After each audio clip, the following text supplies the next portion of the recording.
ফেব্রুয়ারিতে জাতীয় নির্বাচন যাতে না হয় ফ্যাসিবাদের মূল হোতা শেখ হাসিনা নানামুখী ষড়যন্ত্র চালিয়ে যাচ্ছেন বলে মন্তব্য করেছেন বিএনপির কেন্দ্রীয় নির্বাহী কমিটির স্বেচ্ছাসেবক বিষয়ক সম্পাদক মীর শরফত আলী সপু।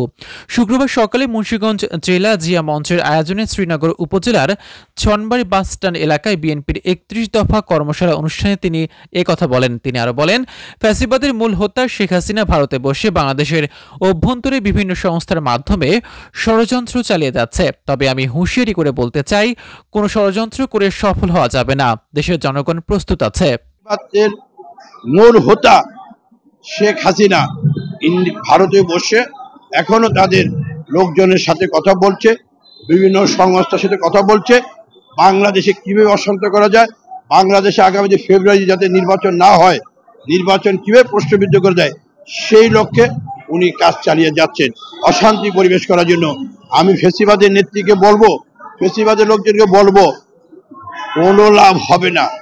আপনারা সন্ত্রাস করতে পারেন, সন্ত্রাস করে কলম কেউ কলম মন জয় করতে পারে না। মানুষকে ভালোবাসুন, মানুষের পাশে থাকুন, মানুষকে ভালোবাসুন। আজকে আপনারা দেখেছেন, আপনারা মাত্র 1 মাসে 1400 লোকের জাতিসংঘ, আমার না জাতিসংঘ ঘোষিত রিপোর্ট, 1400 লোকরা আপনারা গণহত্যা করেছেন। এরপরে বাধ্য হয়েছে এই দেশের জনগণ আপনাদেরকে বাংলাদেশ থেকে তাড়িয়েছে, প্রত্যাখ্যান করেছে। আপনাদের লজ্জা থাকা দরকার, আপনারা আবার কথা বলেন। মুন্সিগঞ্জ জেলা জিয়া মঞ্চের সভাপতি এরশাদ হোসেন আসাদের সভাপতিত্বে ও সাধারণ সম্পাদক শহীদুল ইসলাম বাবুর সঞ্চালনায় অনুষ্ঠানে বক্তব্য রাখেন জিয়া মঞ্চ কেন্দ্রীয় কমিটির সাধারণ সম্পাদক ফয়াজুল্লাহ ইকবাল, সিনিয়র যুগ্ম সাধারণ সম্পাদক ইঞ্জিনিয়ার জামাল হোসেন, শ্রীনগর উপজেলা জিয়া মঞ্চের সভাপতি আরিফুল ইসলাম বুলেট ও সাধারণ সম্পাদক পরশ খান।